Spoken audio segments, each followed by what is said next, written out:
Bismillahirrahmanirrahim.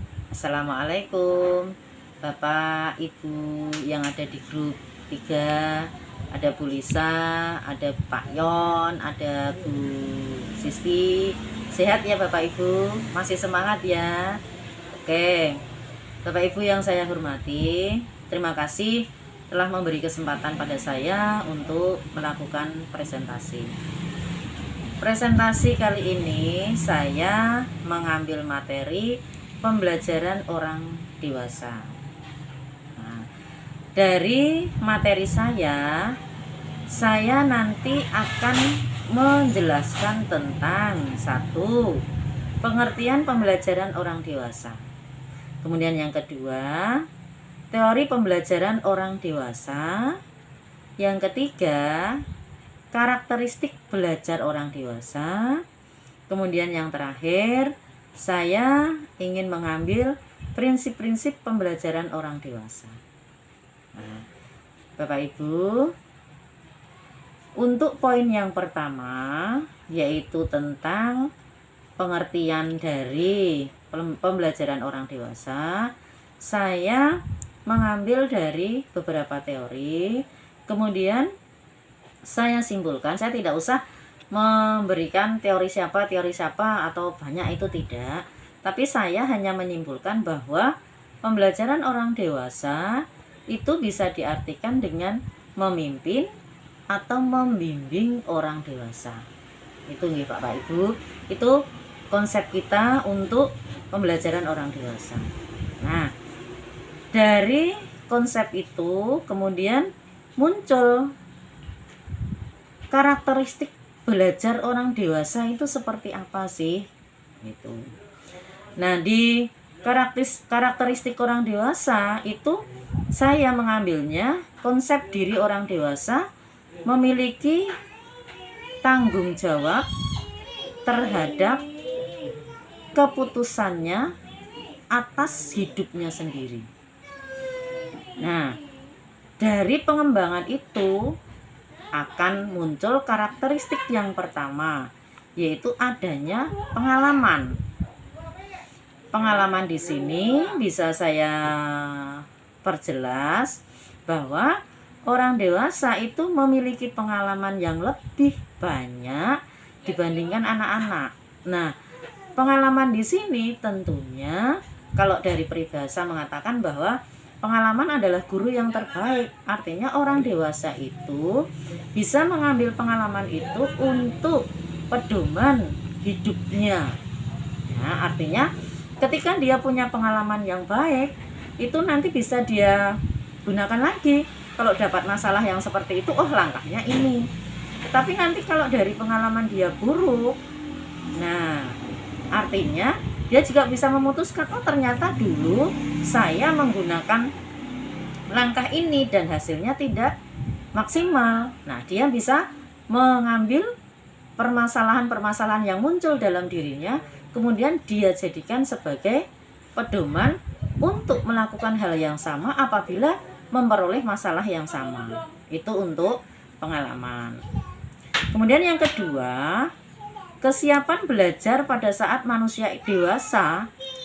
Nah, kesiapan di sini tentunya bahwa orang dewasa itu lebih cenderung siap ketimbang anak-anak. Kenapa? Karena mereka sudah mulai berpikir dia punya tanggung jawab. Kalau dia punya tanggung jawab, berarti untuk mengatur hidupnya itu lebih baik ketimbang anak-anak. Dia bisa menentukan hal yang baik yang harus dilakukan untuk masa depannya. Dia bisa meninggalkan hal-hal yang tidak baik yang merugikan kehidupannya. Itu untuk poin yang kesiapan belajar. Kemudian yang ketiga, orientasi belajar sebagai individu yang dewasa dan matang. Perspektif waktu orang dewasa berubah dari penerapan pengetahuan yang tidak seketika menjadi penerapan yang segera. Artinya pada poin ini orang dewasa itu sudah mulai berpikir tidak hanya knowledge yang dia butuhkan, tetapi lebih ke keterampilan. Bagaimana nanti saya bisa menerapkan keterampilan itu untuk hidupnya. Nah, dari situ dia akan mencari pengalaman-pengalaman yang bisa dia gunakan untuk hidupnya di masa datang yang penting itu seperti apa. Kemudian poin yang selanjutnya ada motivasi belajar. Semakin dewasa dan matang seseorang, maka dorongan belajarnya lebih berasal dari dalam diri atau motivasi internal. Kalau anak-anak yang belum dewasa, itu tentunya motivasi belajarnya bisa dari dua hal, satu dari eksternal, satu dari internal. Nah, yang eksternal untuk anak-anak itu lebih banyak karena pengaruh lingkungan. Tapi kalau orang dewasa itu lebih banyak dari motivasi sendiri. Kalau motivasi itu kuat dalam diri sendiri, otomatis orang itu akan belajar lebih baik ketimbang orang yang tidak memiliki motivasi dalam diri sendiri. Itu untuk karakteristik. Monggo yang mau menanggapi atau yang belum paham, monggo Pak Yon atau Bu Lisa mungkin, atau yang lain. Nah, sudah paham? Ya, syukur alhamdulillah. Nah, kalau sudah paham, nanti kita akan mencoba masuk lebih dalam untuk prinsip-prinsip pembelajaran orang dewasa. Ya, Bapak Ibu. Ya. Untuk prinsip-prinsip pembelajaran orang dewasa, ini ada 4 poin sih Bapak Ibu yang saya ambil. Yang pertama adalah keterlibatan. Nah, keterlibatan di sini apa Bapak Ibu? Keterlibatan di sini bahwa orang dewasa itu perlu dilibatkan dalam perencanaan dan penilaian pada saat pembelajaran. Artinya, orang dewasa ini memegang peran Bapak Ibu. Memegang peran dari dia merencanakan sampai nanti perencanaan itu dilaksanakan. Kemudian saat perencanaan itu selesai dilaksanakan. Nah, di sini yang terlibat adalah orang dewasa. Karena tadi saya kembalikan ke karakteristik tadi, orang dewasa itu lebih cenderung apa? Punya tanggung jawab. Nah, kalau punya tanggung jawab, setiap apa yang dia rencanakan mulai dari awal, kemudian dia melaksanakan sampai akhir, itu nanti dia juga melakukan penilaian. Kemudian yang kedua adalah pengalaman. Pengalaman termasuk kesalahan menjadi dasar pada aktivitas pembelajaran. Nah, pada prinsip ini pengalaman itu dijadikan tadi sebagai guru. Saya yakin kok orang dewasa itu kan tidak hanya pengalamannya baik terus itu tidak, tetapi suatu saat dia juga akan memiliki pengalaman yang buruk. Nah, pengalaman baik dan buruk ini ya tidak hanya di kehidupan nyata kita tidak sebagai pendidik, tetapi sebagai pendidik pun kita kadang-kadang juga melakukan kesalahan. Apa kesalahannya? Banyak Bapak Ibu. Misalkan di kelas lah kita mengajar. Misalkan lagi ketika bergaul dengan guru-guru di kantor. Nah, itu banyak kesalahan yang kita buat yang tanpa sengaja ataupun yang kita sengaja. Kalau yang tanpa sengaja, contohnya misalkan ya, kita memberikan materi, kemudian ternyata materi kita itu sulit diterima oleh anak, tapi anak kan diam saja. Kemudian setelah kita cek ulang, ternyata materi yang saya sampaikan salah, tidak sesuai dengan tujuan yang harus saya berikan, misalkan begitu. Itu kesalahan kita. Nah, dari situ nanti dari kesalahan itu, next pembelajaran yang akan datang itu ya kita tidak akan mengulangi lagi. Saya harus fokus kepada apa yang dibicarakan dalam pembelajaran itu. Itu kalau dari pengalaman. Kemudian yang ketiga, relevansi dan dampaknya bagi kehidupan. Orang dewasa paling tertarik untuk mempelajari mata pelajaran yang dimiliki yang memiliki relevansi dan dampak secara langsung pada pekerjaan atau kehidupan pribadi. Artinya itu orang dewasa itu kan sudah sudah tidak waktunya belajar pengetahuan.